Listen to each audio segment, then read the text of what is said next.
అందరికీ నమస్కారం. ఇప్పుడే అందిన వార్త. సీనియర్ సిటిజన్స్కి గుడ్ న్యూస్ చెప్పిన కేంద్రం అంటూ వార్తలు అయితే వస్తున్నాయి. మరి దాని గురించి వీడియో చేయడం అయితే జరుగుతుంది. ఫ్రెండ్స్, వీడియో స్కిప్ చేయకుండా చివరి వరకు చూడండి. అలా అయితేనే మీకు పూర్తి ఇన్ఫర్మేషన్ అనేది అందుతుంది. అలానే చాలామంది చూస్తున్నారు కానీ సబ్స్క్రైబ్ చేయడం మర్చిపోతున్నారు. దయచేసి సబ్స్క్రైబ్ చేయండి, అలానే లైక్ చేయండి. ఇంకా లేట్ చేయకుండా వీడియోలోకి అయితే వెళ్ళిపోదాం.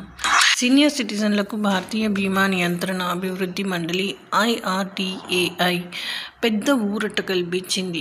బీమా కంపెనీలు వీరికి ఇచ్చే ఆరోగ్య బీమా పాలసీల ప్రీమియం పెంపు ఏటా 10% మించకూడదని స్పష్టం చేసింది.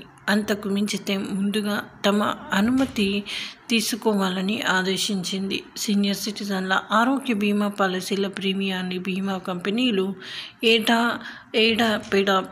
ఎడాపెడా పెంచుతున్నాయన్న ఆరోపణల నేపథ్యంలో IRDAI ఈ చర్య తీసుకుంది. ఈ పాలసీల ప్రీమియం కూడా క్లెయిమ్ల ద్వారా చెల్లించే మొత్తం ఖర్చుల ఆధారంగా ఉండాలని స్పష్టం చేసింది. థ్యాంక్స్.